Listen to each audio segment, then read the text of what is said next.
हैदराबाद का अहम खबर अवां खे ॾियूं। हैदराबाद कोटली बैराज वटि पाणी जी खोट बरक़रार आहे। पुछड़ी जा आबादगार पाणी खोट खिलाफ़ सरापा एहतजाज बणियल आहिनि। अवां खे अहम खबर ॾियूं पिया। हैदराबाद समेत मुख़्तलिफ़ ज़िलनि में पीअण जे पाणी जो बहिरान बि बरक़रार आहे।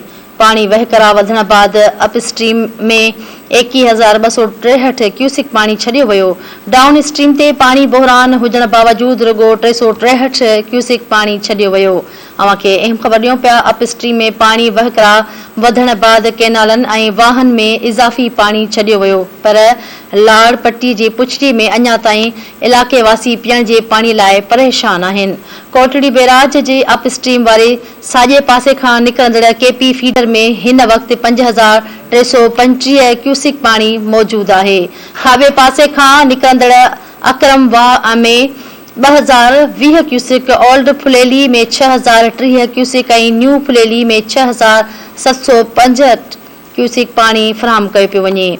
अवां खे आगाह कंदा हलूं त टनी वाहन जो पाणी हैदराबाद, टंडो, मोहम्मद खान ऐं बदिन ज़िलनि खे फराहम थिए थो, पर पुछड़ी ताईं पाणी जी रसद नामुमकिन बणियल।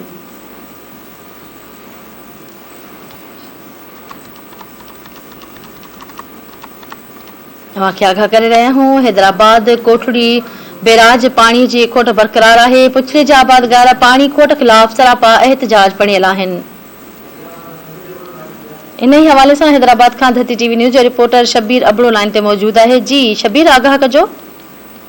जी बिल्कुल, हैदराबाद में कोटड़ी बैराज वटि पाणी जी खोट बरक़रार आहे। पाणी वहिकरा वधण बाद अप स्ट्रीम में 21,263 क्यूसिक पाणी छॾियो वियो आहे।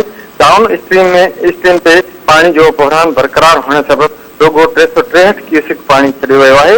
अप स्ट्रीम में भी पाणी जा वहिकरा वधण बाद कैनालनि ऐं वाहन में इज़ाफ़ी पाणी छॾियो वियो आहे, पर लाड़ पट्टी जी पुछड़ी में अञा ताईं इलाइक़े वासी पीअण जे पाणी लाइ परेशान आहिनि।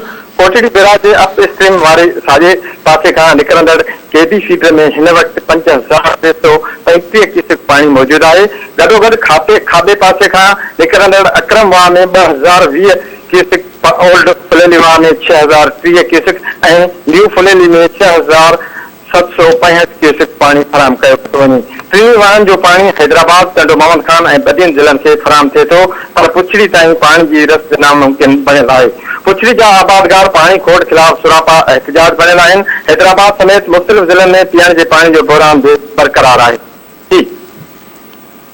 ठीकु आहे शबीर, वॾी महिरबानी तफ़सील जे लाइ।